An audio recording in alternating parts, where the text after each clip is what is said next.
But we begin tonight with Hurricane Milton barreling toward Florida's Gulf Coast and intensifying back into a Category 5 storm. This is a live look from a pier in Naples, Florida, not far from where Milton's expected to make landfall near Tampa in a little more than 24 hours. And as families work to get to safety, several airports in Florida are set to close. Thank you so much for joining us for 7 News Detroit at 6. I'm Carolyn Clifford. And I'm Mike Duffy. Milton is anticipated to be one of the worst hurricanes to hit Florida in a century. 7 News Detroit reporter Whitney Burney caught up with several families at Detroit Metro Airport where they were able to tell her how they could get out just in the nick of time.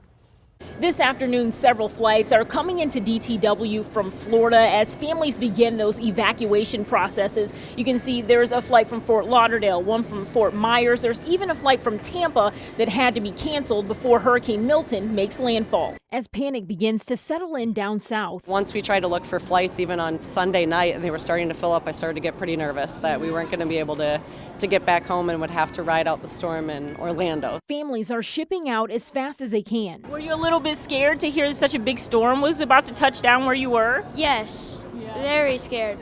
At the airport, all the parking was near capacity. You know, it was kind of a little bit of chaos at the terminal. Everybody's scrambling to get flights. Even my flight, the standby list, you know, usually maybe there's a handful of people. The standby list was like 3 pages long. This is Hurricane Milton is expected to make landfall Wednesday night as a Category 4 storm, sure to leave a path of destruction. This is our first hurricane. We're not taking a chance.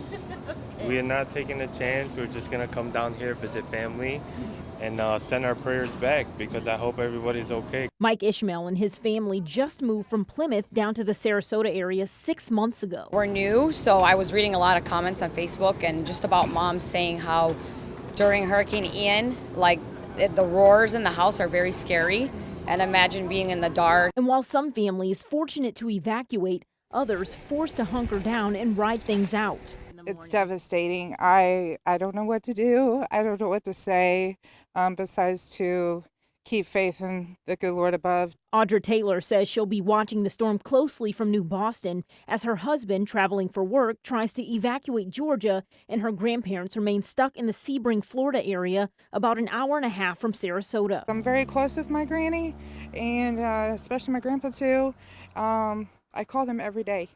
I haven't seen them in almost 6 years, but I call them every day because you don't know when that last phone call is going to be. As families pray for as little harm as possible, they're making the most out of a scary situation. What are you guys planning to do now that you're back home with mom and dad? Play with my cousin. At DTW, Whitney Burney, 7 News Detroit. All right, Whitney, a lot of families certainly concerned tonight.